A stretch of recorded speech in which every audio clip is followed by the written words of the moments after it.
Hello and welcome to another episode of FCC Fan TV. Today we are going to be looking at week two's opponent, New York City FC. We're going to be looking at the first week they played against DC United, kind of see what we can glean from that matchup for lineup, how they played, sort of dangerous players, things of that nature. So Cody, I'm going to toss it right off to you. I know we both watched the condensed match footage that was available on MLS's website for this game. What's something that stood out to you about New York City FC? I would say the biggest thing, and it's one of the things I'm most scared of for Saturday, is just their willingness to rip it from anywhere. They only had, I think, 13 shot attempts, 12 or 13 on goal, or in total, this past Saturday against DC United. But I want to say it was like 94% of them came from outside the 6 yard box, and almost half of those came from outside the box in general. So they have no fear of just letting it rip.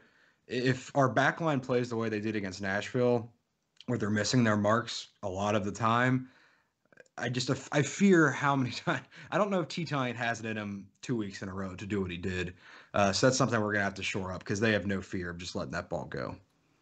Yeah, so that's one thing I noticed too, and we can transition here over to MLS's website just to kind of show some of the things you're talking about. Yeah, they had 12 shots, only 4 of them end up on goal.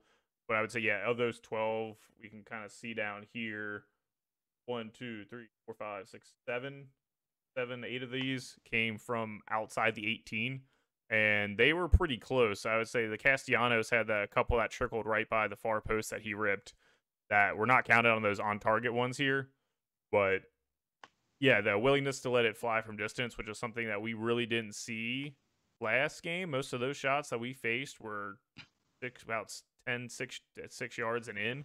So this could be a different little wrinkle that maybe we haven't seen, and we're going to really need to do a better job of sort of closing down those kind of runners outside the box.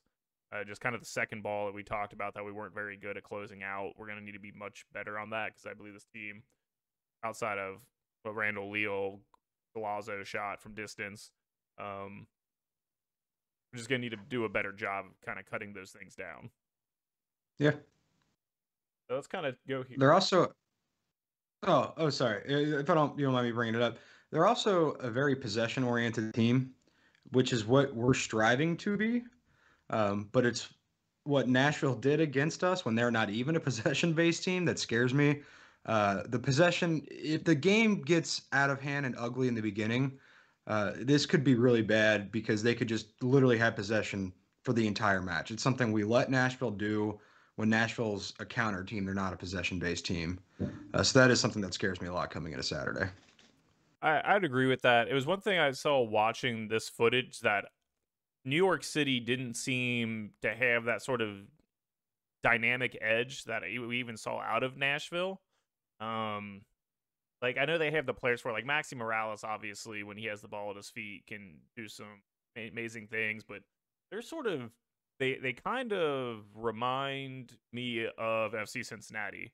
Like you have wingers that on their day are pretty good, and Tejo Sharati and his Medina.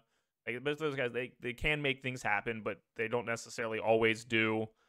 Castellanos up top, obviously, Haber is still out from last year. I believe he had a torn ACL, but he's still recovering from Yep. injury, and like that's a benefit for us because Haber was fantastic last year when healthy for NYCFC. But But let's not play down Castellanos because he's an excellent center forward. yes, I believe he was. Look here, man of the match for New York City, or at least had one of the higher ratings for the lineup up top. I know he had the goal. This one doesn't really give us a man of the match for it. Obviously, it was probably one on DC United, if I had to guess. Pinaus, Heinz Aiko for their goals. But yeah, Castellanos was the main attacking threat outside of, I would say, Tinnerholm, from what I was able to see in that game, and just kind of going over all together. Both of those players were really where their attack started and ended. I just keep thinking that I really want Castellanos to boot the ball like way far over the goal so we can just repeatedly say, and there's Castellanos deep to left. Reds take a 4-3 lead. But I don't know why that just appeared to me. That's because we're Cincinnati sports fans. That's how it works. Here we are. But I mean, but Castellanos is very good. He's a very good center forward. I think he had 6 goals last year in the COVID season. So as much as he's their backup, he's still a starting MLS quality striker. Yes. And then just kind of looking at their lineup in general, I don't think there are going to be any real changes from week 1 to week 2. Outside of you had talked before we started recording here about they might possibly, has been kind of rumored around that Sands played there last year, sliding Sands back to center back and then putting Alfredo Morales into the midfield to kind of try to go that route with it. I'm not sure they will this early in the season go that. I think Morales is more insurance for when they potentially try and sell James Sands later in this year. But that would be an interesting way to probably get another quality player onto the field for them. So I'll be curious to see if they make that change after week 1. I don't think so, but it's definitely a possibility. No, and that's actually one of the matchups I'm most excited to see, whether it's Keaton Parks or James Sands, either one of them matching up against Acosta. It should be a really good matchup. Their back line, except for their Matarrita replacement, who's now with FC, has been together for years. So the 3 of your 4 back line have been together for a few years, and then you have 2 excellent young CDMs right in front of them. Brenner and Acosta are going to have a busy day, and hopefully a successful one, but a very busy day. Yeah, I'll be curious to see how we attack them. Obviously, you said they're very talented. Sands, potential Euro rumors coming in if he especially starts off this year strong. I know Keaton Parks and him are not necessarily the quickest of midfielders, so it'll be something to see if Acosta and Brenner are able to kind of exploit there. And really the rest of our attacking midfield is able to kind of sort of maybe punish that with some quick, decisive runs, which would be a nice change of pace from last game for us. But it could be an option there to where we may be able to slightly turn the tables in midfield if we're able to really kind of, as we played last week, have our wings tuck in and sort of make runs at them and just sort of force them to make decisions. I think is going to be our key to attack for this game, especially against just such like dominant middle of the field, because we can kind of see here how like they sort of attacked DC United. And a lot of it went through Linderholm. Yes. So we can kind of see that here. Number 3 here is Tinnerholm. He pretty much plays exactly. Oh, I said Linderholm, but yes, Tinnerholm. He plays pretty much exactly how João and Matarrita do. He's up and he's part of the attack. Very talented, had an assist for the first goal, for their only goal of this game. It did the same thing. I believe it was last year, 2 years ago. He had a dominating performance against us. I think we lost that one game like 5 or 6-1 or something like that. It was in 2019. So we've played them 4 times since we've been in the MLS. Our closest game was 2-1. We haven't won one. Our closest one was 2-1. I think the other one, I think it was 4-0, 4-0, 5-0. Yeah. We have not been close to New York at all since we've been in MLS. No. I'm still super optimistic though. I said this on our last show. I see no reason we don't go in and get 3 points. We'll see, but yeah. So just kind of like looking at this, they really attack down the middle of the field there. They keep a very narrow pivot, like double pivot back there with Parks and Sands, and they kind of let Maxi Morales be the sort of maestro of that offense. That's why I said I see a lot of similarities to really how we line up and kind of attack here. I think we're going to definitely try to get more out into the wings where they kind of don't want to be. So I'm really interested to see the battle down our left flank, their right, Matarrita, and probably Calvin Harris still against Tinnerholm on that side, and more than likely Jesus Medina. Just be kind of curious how they all sort of match up and who wins the advantage of kind of pinning the other attacking fullback back more. That's going to be a real key here, and then we'll see if João's able to potentially pin them back farther on his side, or he ends up getting burned again. So I think that's going to be a really interesting battle to watch kind of these attacking fullbacks play off each other. We're lucky that Tinnerholm's not going to match up on João's side. You're right. Matarrita and Tinnerholm, it's actually, that should be one of the most fun things to watch all match, is who really controls that side of the pitch. But we are extremely fortunate that Tanner Holmes not lining up against Zhao because if it's anything like last game, that side would get torched repeatedly. And my optimism of walking away with 3 points would have been down a lot. And just kind of scrolling down here for this game, DC won this 2-1. Very low total team expected goals. Obviously, it's not the greatest stat in the world for a 1-game sample, but and DC was a brand new team with a brand new coach, obviously playing a much different formation than they normally did. 3-5-2, a little more pressing heavy, a little more frenetic pace than what DC has done in the past. So it's kind of hard to take too many comparisons for week 1 with a brand new manager. But they really didn't create too many chances against what is more than likely a poor DC United side this year. Obviously, early week on, but all projections show that it's going to take them some time to sort of get the players up to that level that Losada wants and just play that style effectively, because it's kind of that show to be successful but also can be punished, and they didn't do a great job of punishing any sort of out of position there. Obviously, like I said, 1.2 sounds about right from the highlights we saw. They might have been a little bit unlucky, hit the post a couple of times, but obviously this factors in that too. So like I said, it seems like it's a very potentially winnable game for FCC. And I would almost say if you watched any of the United versus New York game, that it really could have been 1-1. United or New York just completely lost where Canals was on his goal, and Gressel, it was off a corner, and Gressel just beautiful pinpoint corner pass right to him outside the box, and Canals was able to one-time it. Nice little bouncer in. But you take that, I mean, just an excellent pass. Canals just not being marked. You take that out, and you're looking at a very boring 1-1 draw game. And honestly, I think that's something we can hopefully possibly take advantage of ourselves. We obviously didn't have that many set piece. What, 1 corner? 2 set piece opportunities. I think 2 set pieces. So yeah. Knowing that they completely lost Russell Canals, who's not a nobody in MLS, on a set piece, and he's shown the ability he can score this from his defensive mid position. So I'd be curious to see if it's something we'll be able to also take advantage of on a set piece if we create any.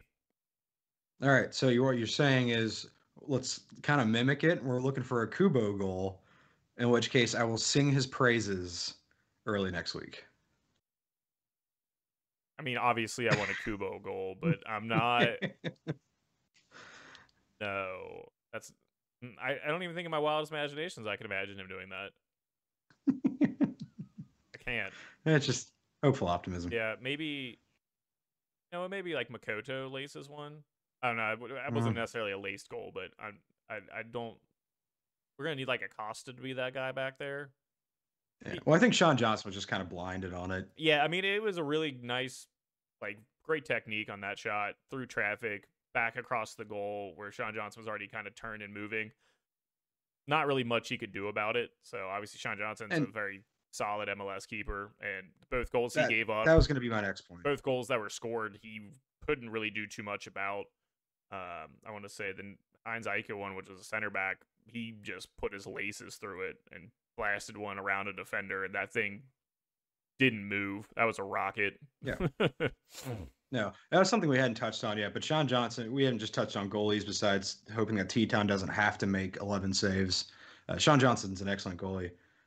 Played quite a few matches with the U.S. men's national team. He's got some senior caps. Just a very solid soccer goalie.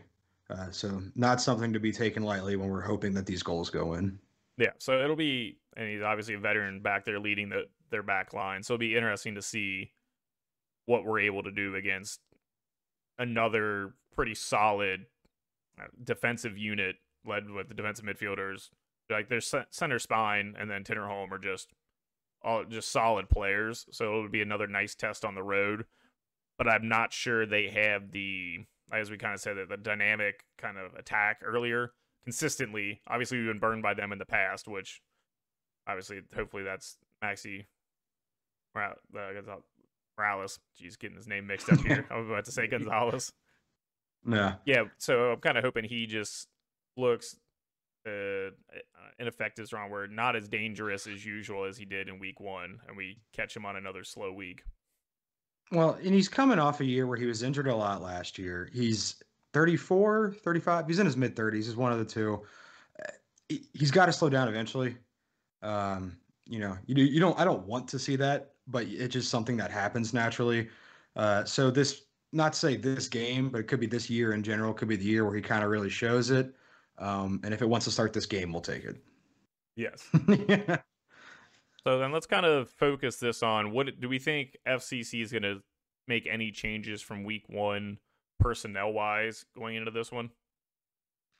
Okay, let's put this of two ways. One, no.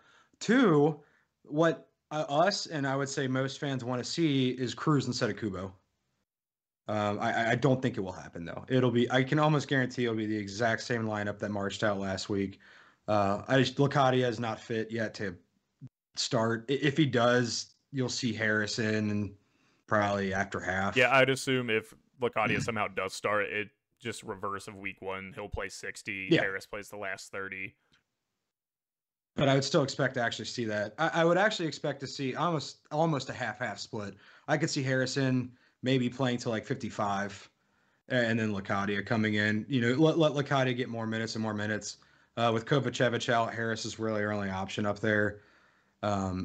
Unless we decide to play Cruz and put Kubo back up and right, and then Barreal is kind of movable. But I fully expect to see the exact same starting 11. And honestly, if Saturday. Cruz does start, it would not surprise to see Kubo at left wing, just because we've seemed to want to play inverted wingers, at least Stom has. In these kind of games with Barreal on his left foot, we like to see them crash in, considering we have them tuck inside more. So, which I wouldn't necessarily be against. I think Kubo would be more effective back home at the left wing. Maybe. Yeah, but I'd rather see him hit left wing than the 8. I would much rather see, like, I don't mind Kubo being in the lineup, but if he is, I prefer it to be at left wing. His slightly more natural position. He still never looked comfortable even there. So, but would look better there. I think the team would look better with Cruz at the 8, Kubo at left wing, if that's the route we decide to go with moving Kubo out of the 8. Yeah, which I don't think it will be. There's something that Stom likes about Kubo at the 8, and also just doesn't like about Alan Cruz, which nobody knows, that we won't see it. But yes, I agree. I would prefer, and I'm once again the leader of the Calvin Harris bandwagon. I want to see him get playing time, but I think our chances of winning would increase if Kubo was at left and we had Cruz down at the 8. I would agree. Now, I kind of hope I curse that and Calvin Harris gets a brace, or I'm not going to go as far as Hattie, but I'll say maybe if he can get a brace. Yeah, if he does start again, I just want him to look maybe quicker with his decision making. Definitely look like a first career start in MLS last week, and just kind of got caught in a couple indecisive moments, and then sometimes he made the wrong decision trying to take 2 guys on the dribble to land a pass off. I'm not really going to complain about any of that. Like, he was kind of pressed into, like, realistically, he'd be 3rd on the left wing depth chart if everyone's healthy, possibly even 4th. Are you putting Kovacevic ahead? Yeah, just because of Kovacevic getting the start in preseason. So I mean, honestly, I don't think we'd want to rush a rookie, even though how much we seem to be high on him, into a week 1 start. Like, I would have thought, like, I would go Locadia, Kovacevic, Kubo, Harris at that point at left wing. So, which is why I thought he would be, if our team was healthy, he would be the one that was out on loan to start the season. It just, we weren't, as much depth as we're going to have at wing, if our team's healthy, we don't have it right now. Yep. Which is why I think he's still here. But as we get like Isaac in, Locadia gets fit, Kovacevic gets fit, I wouldn't surprise if we send him in on a midseason loan somewhere, just so he can play 90 minutes on like a USL squad or something. It really wouldn't surprise me, considering I believe it was today, Atongo, the lineup showed him he was here waiting to clear the medical quarantine. So obviously we're going to need to make a roster move or buy another international roster slot. I don't even know if you can have more than 10. I think 11's the max you can get. I know you start with 8, and I think you can buy up to a certain number. I don't remember if that's 10 or 11, so something's going to have to give. And more than likely, well, there's actually a lot of options, if we want to be frank about that. That whole left wing slot is all international, and we can end 2 loans. So depending on how that shakes out, there's a lot of things, but I'm not going to try to get into roster No. prediction right now for this one. Back to the original question. For this Saturday, I fully expect to see the same 11. Yeah, and I'm just hoping another week of practice for the defense. We do a better job sort of tracking those runners. I think we'll get a little bit luckier. Like I said, Parks and Sands are both very, very talented midfielders, but they err on the side of defensive and not necessarily making charging runs. Like they make the right run, but they don't scare me as much in space as Liao, Mukhtar, those kind of guys from Nashville last week. Yeah. No, I expect to see a slower game. Both teams are going to want to try and play possession ball. So, yeah, I don't expect to see just onslaught after onslaught of Nashville Waves coming at our defense. So our defense should automatically look better because we shouldn't be under pressure as consistently as somehow we let Nashville put us under pressure. Which I think would be nice to give us maybe more chances to make organized counterattacks instead of just sort of boot the ball away and try to regain some composure. I think we can, like, kind of highlighted in our review that just we put up, like that 45-minute counter where Barrial tucked in, got the ball, sprayed it wide to Harris, and we just kind of flipped the play really quickly. I'm hoping for more of that. I'm okay maybe if we don't still look completely solid in possession, because as we keep talking about, if Kubo's going to be at the 8, I just don't think it's going to happen as much. Could be better, though, if we're not getting pressed as hard.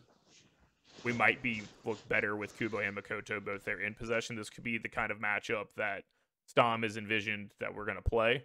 So that's exactly what I was going to say. Is this is the matchup where if you want to see what Kubo can do at the 8, this is the kind of matchup where he's going to have to show it. Like, show us why whatever Stom's seeing, we need to see. This is the type of matchup where he has the ability to show it. And I hope he does. Yeah. Like I always say, I want to have faith in Kubo. He just hasn't ever done anything for me to have faith in him. So I'm going in with faith. I'm just going in with pure optimism on Saturday. Speaking of which, we haven't talked about our score predictions. So what do you got? What do you got on Saturday? Score prediction. I'm going 2-1 FC Cincinnati over NYCFC. Okay. Goals scored by Acosta and Brenner from the penalty spot. Redo. Okay. We're just going to run it back. Okay. I also had 2-1, so nice. If we're going goals scored, I'm going to stick with my let's have Kubo have one. I'm going to have full faith in Kubo this week. So Kubo has one. Yes, but own goals do not really count for this, right? Yeah. No, he has one for FC. Okay. I just want to. Yeah, one for FC. I'd like to see Brenner just actually have one. No penalty. Brenner gets one. So there we go. Bonus. Who do you think scores it for NYCFC? What are we thinking? If Castellanos sprays like he did against DC, then Castellanos. If you want a fun one, I'm going to say why not of Keaton Parks. It always seems like it's odd guys that kind of score against us sometimes. So yeah, my prediction is Tajor Sharati is going to get one because I've always liked him for some reason. He's never been really put it together consistently, but when he's on, he's on. And I feel like Zhao's going to get beat a little bit on that side some more. So I'm predicting Tajor Sharati to score that one here.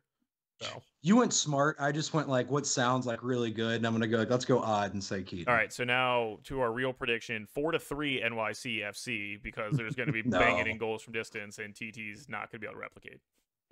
No, 2-1 FCC. That's my score prediction. Nice 1:00 afternoon start. So we get to. It's one of those things too where I hope we at least come away with a point. So I'm in the mood to keep watching MLS the rest of the night. Yes. Not just like hate watch. Yeah, like when they lose, it's just like hard, and I'm not into it as much. So I'd also appreciate that if they could at least walk away with a point. I'd be in a good mood to watch the rest of the MLS matches. And who plays tomorrow night? Sorry, I keep thinking it's Friday. Who plays Saturday night? No, Friday night there's a game too. No, there's an Orlando City plays tomorrow. Against Sporting KC. Again, so which is a good one, but no. Saturday it's LAFC Seattle. Yeah. Yes. So there's a good matchup that I'd like to watch. So maybe Diego Rossi probably still out. Carlos Vela apparently has not practiced as of today, so maybe he really is hurt. I have Atuesta on my fantasy squad, so you should join along on my hype train and ride Reynoso and Carlos Heel this week. Yeah, that's fair. So if I have another great week, I'll start spamming the Twitter account with my fantasy lineup. Yeah, you are. You were second in the Yeah. prides, I think. Or no, you were first. No, I was second in the Pride somehow. I picked amazing defenders. Lorea somehow scored a goal in that Montreal game, and they're down 4-2 and Yeah. got up to 10. And all my defense scored like 10 points. It was magical. Besides Carlos Velo, injury substitution. Nice. All right. Okay. So back to FC. I'm saying 2-1. You're saying 2-1. Mark it down. All right. 3 points. We'll come out of the weekend 4 points on the season. That's the prediction. Yeah, and if it is actually 2-1, Cody will chug a beer on Twitter right after the game. Yeah, I could do that. If it's 2-1, I'll chug a beer on Twitter after the game. He's Coney in one bite if we win. I can't do that, but I could chug a beer. Maybe a cheese coney without a hot dog in it, just a little chili sandwich. Mash it up, just like go in.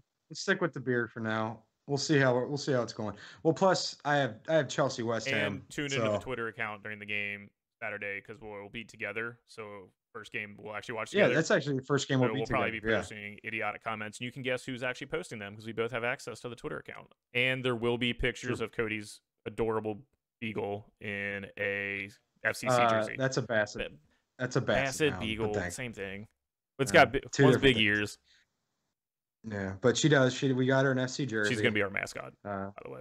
Thank you for donating her to the cause. Stella the Basset Hound will be donning her FC jersey for the first time on match day for Saturday. So she won't be happy about it, but she'll at least wear it for a minute. All right. Well, I think that's gonna wrap up this mini preview we got for week 2 today. Cody, anything else for us before we get out of here? Nope. Just go orange and blue, and like I said, let's get 3 points on Saturday and start the year with 4 points in 2 matches. Perfect. That's what we want to see. Get that dub. Top of the table. Every other team that won last week is going to lose. Be right there in first, and we'll just stop the season. Yep. That's it. And we're in the playoffs. All right. Well, all right, everyone. Thank you for tuning in. And remember, check us out Saturday on Twitter at @TV_FCC. All of our sweet, dumb rantings we're going to put up there during this game. It's going to be great. Absolutely. I will see you Saturday, sir. Yes, sir. Have a great night. All right. Thanks, guys. See ya.